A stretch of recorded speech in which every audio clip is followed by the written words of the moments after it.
Hi friends, it's Kat from All Belong at Kat's Big Queer Poly World, where I talk about all things queer, polyamorous, neurodiverse, and mental health.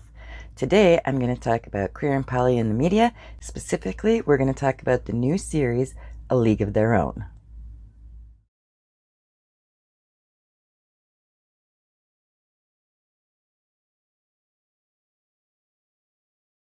Hi friends, it's Kat. I just finished binge watching the newly released series A League of Their Own, and I was blown away. This series has rapidly risen to the top of my favorites. As a fan of the 1992 movie, I was awaiting the drop of this series with a mixture of anticipation and hope and a little bit of skepticism. Would the series be able to recreate the magic that was in the movie while adding in all the missing representation? Spoiler alert, resoundingly yes. This series blew me away, knocked me right off my feet.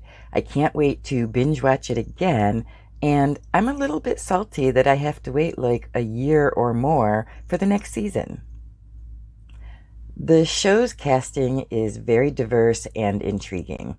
It stars Abby Jacobson, who plays Carson Shaw, a woman playing for the All-American Professional Baseball League during World War II. Abby does an amazing job portraying Carson, as well as being a creator, writer, and executive producer for the show.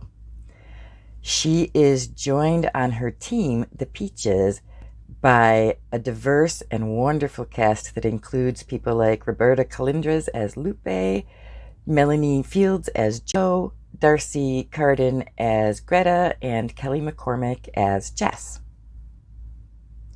We watch this storyline as the girls learn more about the game, themselves, and their teammates. Several of the Peaches identify as queer in some way, although none of them are out and many of them are still questioning themselves.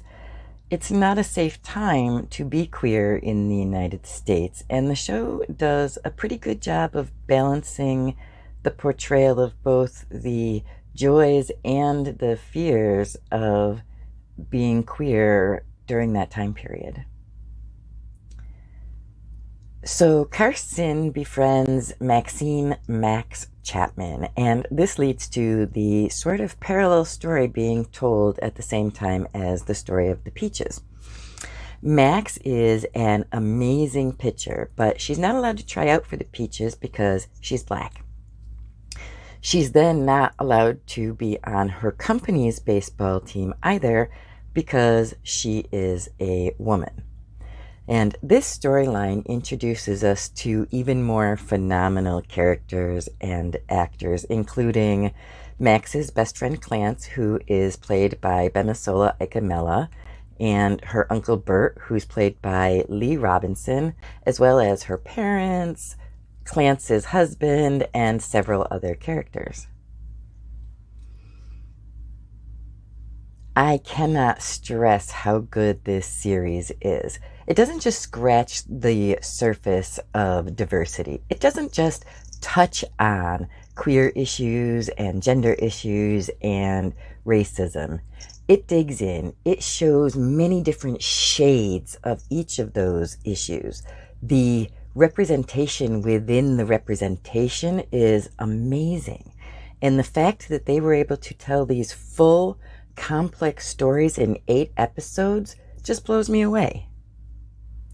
In terms of racism, it just doesn't look at one angle. It looks at racism towards black people, towards Mexican people, towards Spanish people, and many others. It doesn't just focus on the issues one particular type of women face, but all women. And it doesn't focus on just one LGBTQ storyline or even just one flavor of LGBTQ. Between the regular cast and the guest appearances and the iconic scenes that take place at the hidden queer speakeasy, we get all sorts of flavors of LGBTQ.